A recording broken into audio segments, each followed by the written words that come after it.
Own the Road with Kelly and Bob, the USA 250 Tour, celebrating America. Coming up on this episode, music lives forever. These artists that we celebrate, even after they pass, their legacy lives on forever, and it's part of our responsibility to uphold that legacy.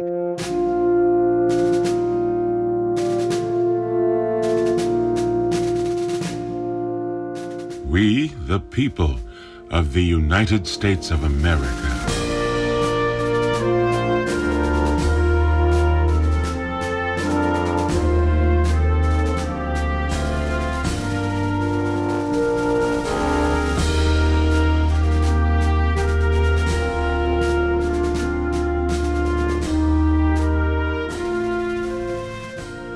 Hi, and welcome to this episode of On the Road with Kelly and Bob. I'm Kelly Phillips. And I'm Bob Phillips. Okay, Kelly, as you know, I was really looking forward to our recent trip to the Rock and Roll Hall of Fame in Cleveland, Ohio. But I'm going to say here and now that I was not the least bit disappointed. In fact, I came away with a sense of awe and wonder about what they're doing there and what this place is all about. Yeah, and I've got to admit that I, too, came away with those same feelings. So let's just jump right into the interview we did with John Gerke and with our tour guide, Alyssa Matthews. This is the main exhibit hall here. We're going into the Saturday Night Live exhibit. This is brand new from this year. One thing we can actually grab on the way in is an exhibit guide. As you can see, we're right here going into SNL. And then we got the Garage, the Hall of Fame Gallery, Foster Theater, and Pink Floyd's The Wall. And then the Legends exhibit continues, and our featured exhibit is the Bon Jovi Forever exhibit. We are on a tour of what has now become one of our favorite stops on our journey to visit every U.S. state during the country's 250th birthday, the Rock and Roll Hall of Fame in Cleveland, Ohio. Our guide through this massive place is Alyssa Matthews, the perfect person to show us around because, well, she's as enthralled with the Rock Hall as much as we are. We've got like the Right Here, Right Now area featuring artists from right here and right now to bring in, younger generations and new fans. This is a super immersive exhibit where you can actually be on the SNL stage yourself. We've got some really special artifacts from SNL here, and most notably the Blues Brothers, and some Devo, some Blondie, more modern artists, some Billie Eilish, St. Vincent back there as well. We've got a whole lot of this exhibit. It's packed and very fun. How the Rock and Roll Hall of Fame came to be is in itself an incredible story. John Gerke is the director of fan engagement and on-stage experience here at the Rock Hall. That means he's in charge of making sure everyone has a great time. John says the hall's beginnings go back to 1983, and its growth to what it is today happened in an incredibly short amount of time. So if you think about 1983, we're only about 20 years after Beatlemania. We're less than 30 years after like Elvis Presley's on the Milton Berle show or on the Ed Sullivan show. Rock and roll is still fairly young at this point. Clearly, it wasn't going anywhere, but it's still pretty new. And some of individuals like Amit, Jan, and others said we need to start to honor the most influential, most important, most significant artists who've contributed to rock and roll's emergence, growth, evolution. So they formed the foundation back in 1983. And then by 1986, they were holding induction ceremonies. There was an annual induction ceremony held every year in New York City. But pretty quickly, they said, okay, these are fun, but we need a destination. We need a place, a physical location where fans of rock and roll music can come and visit and connect with other fans and learn about the history and learn about the Rock and Roll Hall of Famers of the future. And our tour of the Rock and Roll Hall of Fame continued. This is country, folk, and bluegrass. We noticed Bob Wills immediately. King of Western Swing, Jimmy Rogers, Hank Williams, Patsy Cline. No, the folks previously named were not rock stars, but here at the Hall, they want to recognize the roots of rock music, and that includes all types of American music that came first. John Gerke says there was no magical moment in time when rock and roll was invented. It, well, just happened. There is no birthplace of rock and roll. I'm a historian myself. All historians will agree it's not like rock and roll doesn't exist and then one day it's born. It wasn't like a big bang moment like that. There were roots of rock and roll that go back to the 20s and the 30s. Think, blues music and country and gospel and rhythm and blues and vocal harmony, doo-wop music and boogie woogie and jazz. These were laying the foundation for rock and roll music. But Cleveland also has a really important, respected rock and roll story. And it goes back to, if you looked at the story of Cleveland's rock and roll history, like page 1, chapter 1, like paragraph 1, you're going to see the name Alan Freed. Mm-hmm. And Alan Freed was a disc jockey who kind of grew up in nearby Pennsylvania, but essentially was raised in nearby Akron, Ohio. So he took that phrase and began to apply it to the music he was playing on the radio. So we're heading into the pioneers of rock and roll area. Got Elvis, Chuck Berry. It was pretty cool all those years ago that it was decided, like, once you get inducted, one of the honors is you now also have a say in who the future inductees are. So any living member of an inductee group or individual artist becomes a voter. And then every year we celebrate the inductee class with an amazing induction ceremony, as well as an exhibit in our Hall of Fame at the Rock and Roll Hall of Fame in Cleveland. Do you have people that come in here and they see something and they're so moved that they have tears in their eyes because absolutely. It's something that it's is emotional. Absolutely. It almost is for me. Music is so personal to everybody. It has so many different connections and stories and meanings and attachments to people's lives. I mean, and that's why I'm here. And so to have those bonds and to have music as that connection, I love to be a part of it.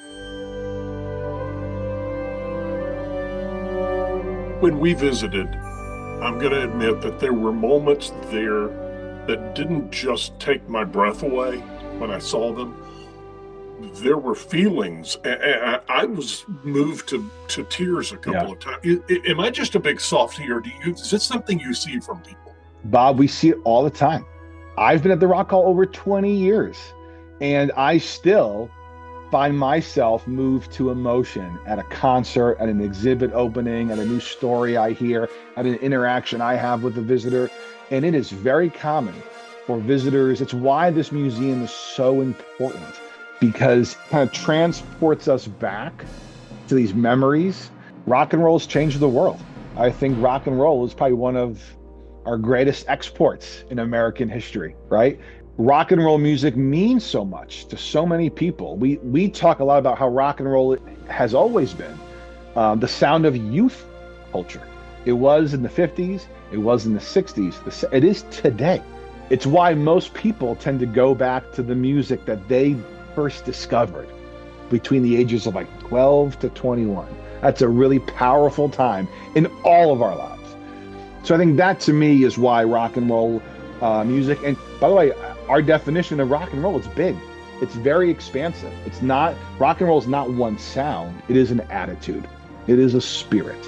And that's what we celebrate every single day. And it's why our inductees, it's not just classic rock. It is that, but it's also funk music and Motown and the British Invasion and progressive rock and disco and dance and electronic dance music and hip hop and synth pop and all these different, and singer-songwriters and folk musicians and the international story of rock and roll.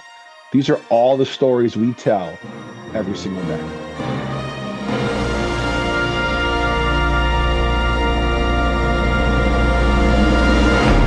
Anytime you visit a place that has to do with something you hold near and dear to your heart, well, there's a potential for it to be emotional.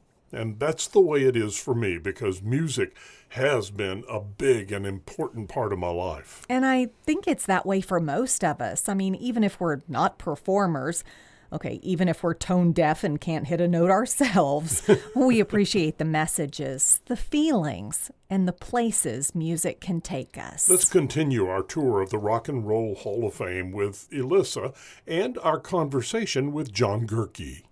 We've got the Beat Goes On here where you can actually tap into one-hit wonders or popular songs from any decade or genre.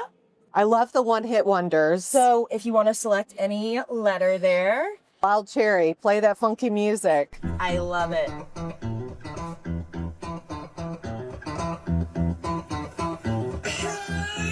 This is all part of the disco rage. So we're heading into the pioneers of rock and roll area. We've got Elvis, Chuck Berry, and then our 1984 exhibit as well. So that's more of like a smaller exhibit piece that we've got that's in a circular room. So cool though, focusing on the year of 1984 and kind of everything that went down there. We've got Michael Jackson, a lot of That was a big year. Yeah, exactly. Major artists from that time. So how many people sit here and watch Elvis? Oh, a lot. It's usually pretty full, but we've got Chuck Berry right here. Cassidy Motown. Motown. Yes, we've got everything from Diana Ross to David Ruffin's Passport to Tammy Terrell, and then Lionel Richie and Marvin Gaye. We've got everything. Stevie Wonder's sunglasses as well. And then over here is our Revolutionary Women in Music. So this actually opened last year. We had a couple wonderful ladies join us for the opening. We had Melina Pink. Boyd. Yes, Pink is up there. It's a very dynamic exhibit, as you can tell. You can go in and watch music videos. We've got the artifacts, of course, the designs throughout to kind of highlight all of the collaborations and creativity that these women have done together. And then a mix of inductees and non-inductees and newer and older artifacts. So we've got the Go-Go's next to Billie Eilish. You know, pretty large range there. Yeah, but mixing them up. But it makes sense. Exactly. And we're all revolutionary. They're all revolutionary women. And here we've got some artifacts from Janis Joplin, Santana, of course. There's Janis. And a lot of other big San Francisco artists. And then we've got Los Angeles. So this is where like your Stevie Nicks and the Fleetwood Mac of it all comes in. Buffalo Springfield. That's Cass Elliott's dress there. Mamas and the Papas. Some Nirvana artifacts over here as well. Neil Young, the guitar from Mike McCready's. Pearl Jam when he smashed it on stage. And then over here we've got some more rock, metal, heavy metal. Alice Cooper's boots, Angus Young's outfits, Judas Priest. And then again, more icons here. Earth, Wind & Fire, Bruce Springsteen and the E Street Band, Def Leppard, Metallica, the Mamas and the Papas. And we do fan days for artists as well. So we'll have like a Bruce Springsteen fan day or the Beatles or the Rolling Stones. We'll have activation throughout the Rock Hall. So we'll have somebody here doing trivia or educational like activities for our guests. And then we'll have the people in the garage jamming out with, you know, people who want to perform with them to like the Beatles or XYZ songs of that day, Right. of that fan day. So for fan days specifically, we've got like induction footage and like a reel of their performances of, you know, whoever's being featured for that fan day. Today it's Live Aid, so today we've got all the, you know, a loop of all the running performances throughout the whole day. So it's intentionally Oh my shaped to gosh. look like a record I player had from no above. idea. So that's like the arm, the record, and then obviously by the Louvre, of course, too, but a lot of different inspirations with IMP designing this. We've got the record holder and then the arm and needle right there. And that's the Rock and Roll Hall of Fame Yep, building. from above. So if you look on Google Maps, you'll be able to see that too. Cool. Easy to pick out. Exactly. And then here we are going to Wow. the second floor. We've got the garage here. So this is where we actually have musicians from the Rock Hall staff. They're called the mechanics because they work in the garage, you know. Makes sense. And they come out and they play music with fans that are here and touring, or we've got stations where you can learn how to play and like teach yourself. So if you want to join, you can learn how to play the guitar, bass, drums, keys, whatever you'd like. And here's the acoustic lounge. So same thing, just acoustic guitars and ukuleles. And then in that third area over there, that's where the band plays with fans and other people when they come in. How And fun. that is like usually for like a couple hours Yeah. throughout the day. They're not here all day, but it's a really cool aspect of it. So we've got the new 2025 exhibit around this corner. And then past that, we've got the full gallery of the signatures of every inductee in the Rock and Roll Hall of Fame. Every inductee. Yep. So it's organized by year. We've got their full signatures, and then it's a way we do also offer, like during the fan days, like you can kind of like sketch over them and like take a little piece with you. So that's really cool. What we can do with what we've got. Here you can also actually vote for future inductees. So you can voice your choice. You can add in, if you want to do it, you just need to connect an email address, I think. Okay. And then down there you can see kind of the leaderboard as it stands right now. I can't even believe Usher is eligible, honestly. Like, I grew up with Usher, so it's crazy to think 25 years since your first album. Okay, here's number 1. Yep. Lincoln Park. Yeah, Pink for sure. Sticks, definitely. Now those top 10. Boston's not already in, seriously? And Motley Crue either? That's crazy. Snoop, REO Speedwagon. Wait, Barry Manilow. Ooh, I can't believe a lot of these aren't already in there. Takes a while, there's a lot of bands. I love it for me, and as somebody who has a mom who taught me her appreciation for music, I love it for her and for anybody else who gets to experience somebody like that. Like, Okay, it's a really the cool song part of your first heartbreak. I know you've got one. I mean, don't you remember when you broke up and there was that song playing? It was like, this is me. I don't even Oh, for know. me. What's Yeah, yours? Endless Love. Oh, 7th grade. wow. I don't know. I mean, there are always those songs that take you back to. Yeah, probably like a Paramore one, honestly. Like, Paramore. yeah. Are you still learning every day? Yes. Especially with the refresh of exhibits or new exhibits that we bring in, you kind of have to learn it from the ground up again. Like, I know everything else, but okay, let me learn about SNL now. And as an SNL, as somebody who grew up watching SNL, it wasn't that hard for this exhibit. And same with Hip Hop 50, a big fan of hip hop. So it was really nice to see like the honoring of the roots and like everything that built that. In the opening events that we have for exhibits such as this too are huge for Cleveland. For Hip Hop 50, I know Chuck D, Flavor Flav, Roxy and Shantae came. For the SNL exhibit opening, Fred Armisen came. Well, Lorne Michaels has come for this as well. So pretty quickly, Cleveland was awarded the Rock and Roll Hall of Fame. It was an amazing honor that we still get to celebrate and live out every single day. And we opened our doors Labor Day weekend of 1995. So is it safe to say now that the heart of rock and roll is indeed in Cleveland? Huey Lewis wasn't just a good songwriter. Huey Lewis also knew the story, Bob. So yeah, I think people, and by the way, it's not just Alan Freed. The Cleveland story continues. Bruce Springsteen, to this day, owes a lot of his sort of wider superstardom thanks to the performances, the concerts, the fandom that came out of Northeast Ohio. Elvis Presley's first performance in the North was right here in Cleveland, Ohio. David Bowie's first American performance was here in Cleveland, Ohio.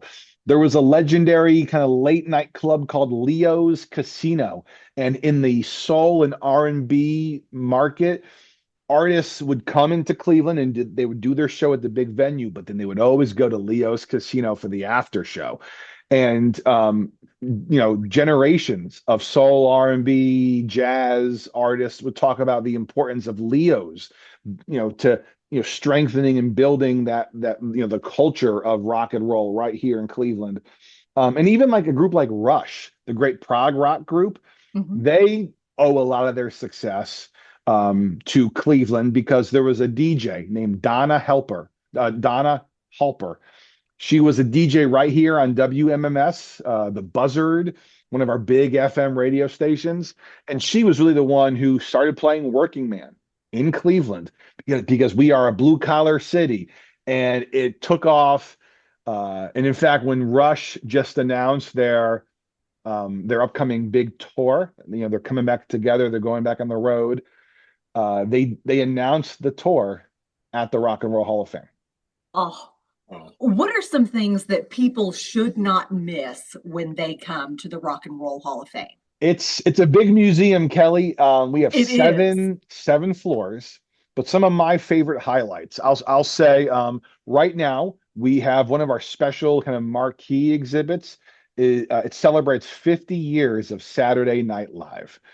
And, I think anyone, if you just follow any bit of pop culture, you've at some part in your life, been connected with SNL. So we partnered with the team at SNL and 30 Rock to put on this amazing, really kind of true to form, authentic SNL experience. And it's the only place in the world, by the way, where you can actually view every single SNL performance. It's right here at the Rock and Roll Hall of Yeah, Fame. you can stand there and just watch. Just watch all day. We have an incredible exhibit called Revolutionary Women in Music, which kind of looks at, this is also a special temporary exhibit, but it starts with Patti Smith in the 70s, goes all the way through like Billie Eilish and Beyonce today, thinking about, revolutionary women in the history of this great music. We have Michael Jackson's jacket from the Thriller music video. I That's couldn't believe that one. I know, it's like right there in front of you in our 1984 exhibit. I'll say two other spots that I really love and we know visitors love them too. On level 2, it's called the Garage. And this is not your traditional, typical exhibit per se. It is an experience. It is a hands-on, tactile visitor experience where a visitor can come and pick up a guitar and sit down at the drums and make music and learn a bass riff to their favorite, Van Halen song, or learn that keyboard riff to their favorite Journey song.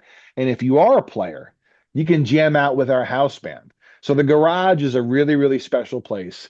And then level 3 is the actual Hall of Fame itself. That's where all the signatures of our several hundred inductees are represented. It's also where we have a film called The Power of Rock Experience.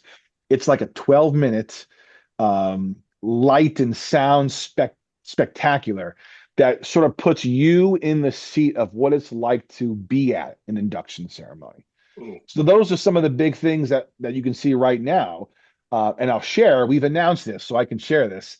Opening on Friday, May 15th, is our next major exhibition, Paul McCartney and Wings. Oh, so that we cannot wait. We've always had great, Beatles exhibits. There's been a John Lennon exhibit in the past, but to my knowledge, I've been here over 20 years. To my knowledge, I believe this is our first Paul McCartney and Wings exclusive exhibit. It's been a great, partnership with their amazing team, and we cannot wait to share that with the world. Let's talk about Hall of Famers. How are they even picked? It's a great question, Kelly. It's probably the number. Actually, you've asked me the 2 most popular questions. Why is the Rock Hall in Cleveland? And how does someone get inducted? So kudos to you two. The process is pretty cool. So I'll say first, in terms of eligibility, there's only one thing that makes somebody eligible to be nominated, and that is 25 years after the release of their first record. And that's pretty cool because there's a different version of the Rock and Roll Hall of Fame that could have said, okay, it's 25 years plus 5 Grammys and 10 top 10 hits and a couple of gold or platinum records. Certainly, many of our inductees have achieved tremendous commercial success, but commercial success alone is not what gets you inducted into the Rock Hall. If it was, like the Grateful Dead wouldn't be inducted. They had one top 40 hit in their entire career. So the way it works is once you're eligible, that 25-year window has passed, we have a nominating committee. It's about 30 or 40 individuals, and these are some pretty impressive folks who have been steeped in the industry for much of their career. They could be journalists or scholars. They could be producers or label executives, artist management. Even some artists themselves sit on our committee. Think about someone like Questlove from The Roots, or Late Night with Jimmy Fallon. Tom Morello from Rage Against the Machine, Sheryl Crow. These artists sit on our nominating committee. It's their job to every year build the ballot. And they all bring names to the table, names of artists who are eligible. And I'd love to be a fly in the wall in that room, by the way, because they have to whittle this list of, you think there's hundreds of thousands of artists who are eligible out in the world. It's their job to produce a ballot. That ballot is anywhere from 13 to 19 names. There's no like set number.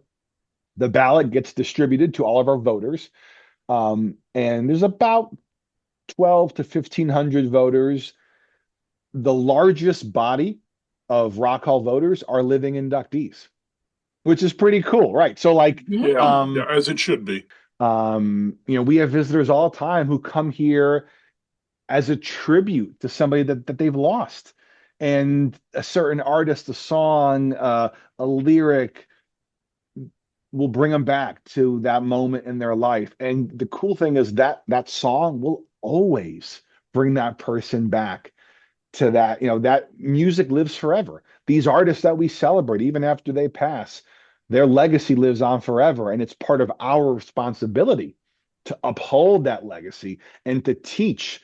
Because we believe we are teaching our visitors, not just the students who come into our building. We teach them too, and we love our educational programs. But every visitor on some level is a student. And our goal is that everyone comes here and they reconnect to something that really impacted their life. Maybe they're moved to emotions, like you had in your visit, Bob.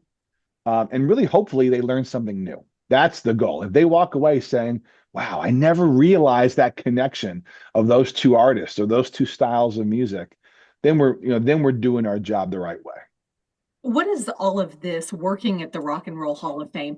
What does it do for you inside? Obviously something, you've been there 20 something years. Yeah, you live and breathe this stuff. It's, I always say, if you've been any place for 2+ decades, one of two things happens.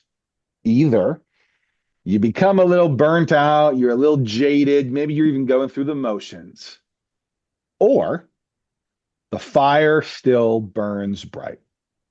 And the cool thing for me, after all these years, I walk into this building every day, like pinching myself that I work at the world's only Rock and Roll Hall of Fame. When I was 6 years old, 8 years old, 10 years old, and all I wanted to do was surround myself with music, listen to music, learn about it, watch music videos, listen to my parents' music, discover my own.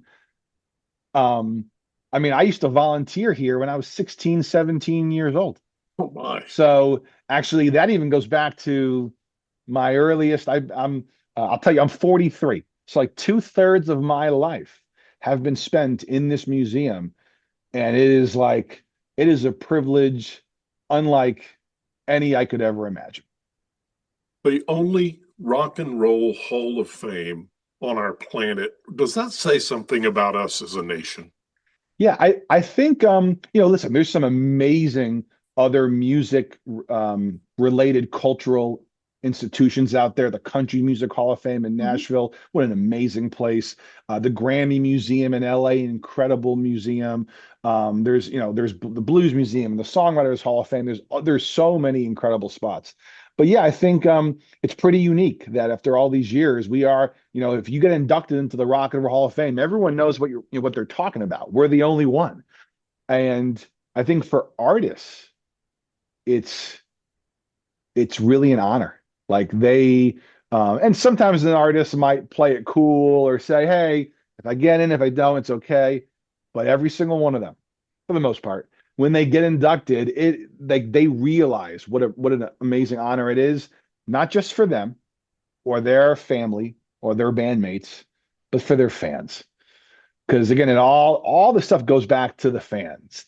And so every year, the nominees, the inductees, we're going to be celebrating the class of 2026 very soon. We're announcing them tonight, so we can't wait to celebrate the next class, and we'll always celebrate, the classes to come. It's a never-ending cycle of recognition, celebration, connection.